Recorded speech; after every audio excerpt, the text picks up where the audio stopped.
সাম্প্রতিক সহিংসতায় আহতদের দেখতে শুক্রবার বিকেলে হঠাৎই ঢাকা মেডিকেল কলেজ হাসপাতালে প্রধানমন্ত্রী শেখ হাসিনা এক এক করে প্রতিটি ওয়ার্ডে গিয়ে আহত ও তাদের স্বজনদের সাথে কথা বলেন সরকার প্রধান, আশ্বাস দেন সহযোগিতার। আহতদের খোঁজখবর নেওয়ার পর গণমাধ্যমে সহিংসতায় নিহতদের প্রতি সমবেদনা জানিয়ে প্রধানমন্ত্রী বলেন, দলমত নির্বিশেষে সকল আহতদের চিকিৎসার ব্যবস্থা করবে সরকার। আয়ের ব্যবস্থা করা হবে নিহতদের পরিবারের। এখানে দলমত নির্বিশেষে সকলের জন্যই আমি কাজ করি। আমি যা করি সব মানুষের জন্যই করি। আমি এখানে কোনো এটা চিন্তা করি না কে আমার সমর্থন দেয় না দেয়, সেটা আমি চিন্তা করি না। কারণ আমি জাতির পিতা বঙ্গবন্ধু শেখ মুজিবের কন্যা। চিকিৎসার জন্য যা যা প্রয়োজন সরকার করে যাচ্ছে এবং করবে।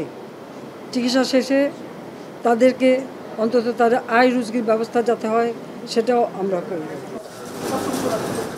এর আগে সকালে দুষ্কৃতকারীদের হামলার শিকার রাষ্ট্রীয় টেলিভিশন বিটিভি পরিদর্শনে যান প্রধানমন্ত্রী শেখ হাসিনা। ঘুরে ঘুরে দেখেন সেখানকার ক্ষয়ক্ষতির চিত্র।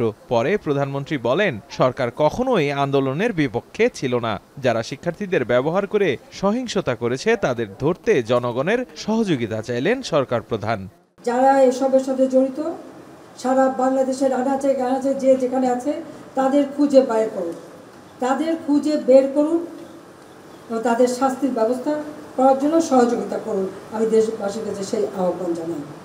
এ সময় কোটা ইস্যুতে দেশের বাইরে আন্দোলন করে সেই দেশের পুলিশের কাছে আটক হওয়া নিয়ে দুঃখ প্রকাশ করেন শেখ হাসিনা। জানান, দেশের ভাবমূর্তি নষ্ট করতে একটি মহল পায়তারা করছে। আমাকে গালি দিচ্ছে, দেশের বিরুদ্ধে তারা স্লোগান মিছিল। ওই দেশে আইন আছে, কেউ মিছিল করতে পারেনি, কিন্তু তাদেরকে উস্কে দেওয়া হয়েছিল। শুধু নিজেদের চাকরি বাকরি রুজি রোজগার পথ যে হারালো তা না, আজকে যে বাঙালিরা ওখানে কাজ করে খায় তাদের মুখটা কোথায় থাকে, তাদের কি অবস্থা হয়, আর ভবিষ্যতে ওই দেশে আর নেবে কিনা।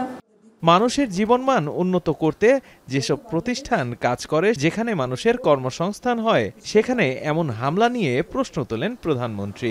সেই বাংলাদেশকে যখন একটা মর্যাদাপূর্ণ জায়গায় নিয়ে আসলাম, এটাই তার প্রতিদান। যে সমস্ত প্রতিষ্ঠানগুলি তারা পড়ালো, যারা করেছে তারা কি এর সুফল ভোগ করেনি? আমার একটা কথা নিয়ে তারা কতদিন প্রতিবাদ করলো। কি কথা বলেছিলাম আমি? আমার কথাটাকে বিকৃত করা হয়েছিল। তাহলে যারা পরীক্ষা দিয়ে মেধাবী তারাই তো পাচ্ছে, সেই সূত্রে আমি বলেছিলাম। আমি তো তাদের রাজাটা বলিনি। দেবরাজ দেব, এখন, ঢাকা।